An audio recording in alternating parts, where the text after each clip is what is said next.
Bonjour, Guillaume Sabot, je suis maire de Gray et je suis également membre du comité stratégique de la SAS Les Ailes de Taillard qui porte le projet de développement éolien sur la communauté de communes des Monts du Pilat.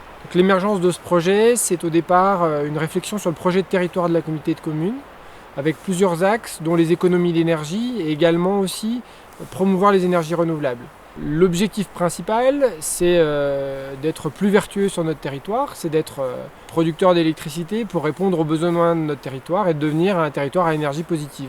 Bonjour, je suis Philippe Hetz, je suis un des deux représentants du Collège des citoyens de la SAS Les Ailes de Taillard qui porte le projet éolien participatif. Et le côté innovant de ce projet participatif, c'est qu'il associe au sein d'une même structure juridique, une SAS, une société par action simplifiée, trois collèges de nature tout à fait différente, qui sont d'abord la collectivité, la communauté de communes des Monts du Pilat, un collège des citoyens qui comprend 120 citoyens personnes physiques, 5 associations, la SIC Enercop Rhône-Alpes, et également un industriel.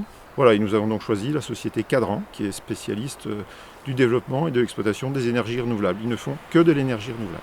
On est conscient que ceux qui connaîtront plus de 2 degrés de changement climatique sont déjà nés. Et pour moi, c'est ce qui donne du sens à notre projet. C'est-à-dire que vraiment, il faut qu'on se décide à changer de modèle énergétique. Et ce modèle énergétique, nous, ici, qu'est-ce qu'on a comme ressource ? Eh bien, effectivement, on a du vent. Et c'est un moyen propre, qui ne fait pas de fumée, pas de déchets radioactifs, qui ne prend pas de surface agricole. Donc, il y a énormément d'avantages et surtout qui est très efficace. On va être capable de devenir un territoire à énergie positive en produisant de l'électricité propre pour 30 000 habitants, soit le double des habitants de notre communauté de communes. Alors le choix du site, il a fait l'objet de nombreuses discussions, de nombreuses études et d'un grand partage de l'information à travers de nombreux comités de pilotage parce qu'il est important d'avoir un site qui respecte à la fois l'environnement des gens, l'environnement naturel et qui soit aussi favorable en termes de gisement vent et favorable aussi en termes d'implantation paysagère. Et ce site-là, il répondait très favorablement à l'ensemble de ces critères. Ce site, il a été choisi aussi parce qu'on est en zone forestière, on est éloigné des habitations. Et cette forêt, qui est un grand massif, la forêt de Taillard, elle avait été fortement marquée par la tempête de 1999. Et toute la crête a été décimée par le vent. Et les arbres ont donc tous été exploités et replantés.